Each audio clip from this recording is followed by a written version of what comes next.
PM Shri कुशलेश्वर उच्च विद्यालय डोंगरीपाली खेल पड़िया जिला स्तरीय 14 वर्ष और 17 वर्ष कम बालक बालिका विभागर खो खो कबाड़ी प्रतियोगिता उद्घाटित हो जाइछि।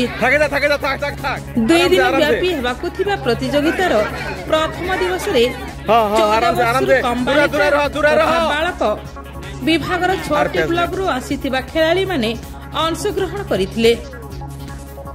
उद्घाटनी समारोह रे लोकसभा सदस्यांक प्रतिनिधि श्री सानंद कुमार मेहर मुख्य अतिथि भावे जोगदेई क्रीड़ा प्रतियोगिता उद्घाटन करथिले।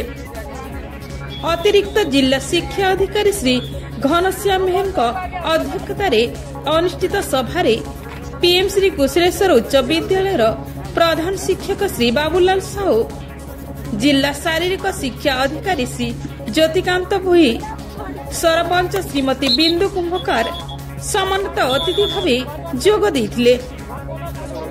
खेल शिक्षक संजीव कुमार साहू संयोजन अनुष्ठित कार्यक्रम विज्ञान शिक्षक श्री चकानयन मेहर अतिथि परिचय एवं प्रधान शिक्षक श्री बाबूलाल साहू स्वागत भाषण प्रदान करथिले।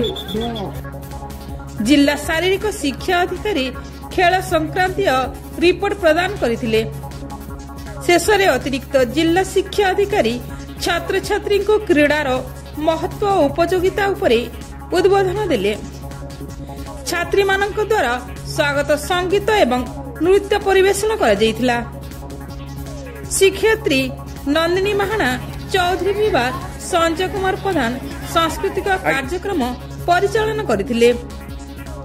क्रीड़ा शिक्षक जयनारायण मिश्र, प्रहलाद नायक, अनंतराम मेंडली, कन्हई चरण प्रधान, संध्याराणी खेती, पद्मिनी साहू, हरिश्चंद्र साहू, जसवंत पटेल खेल परिचालन करथिले।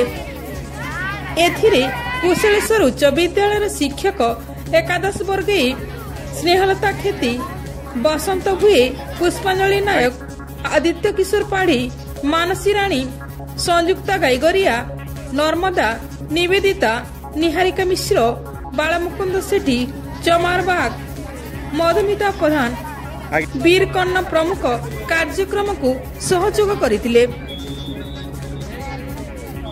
ब्यूरो रिपोर्ट, तानुशान टीवी।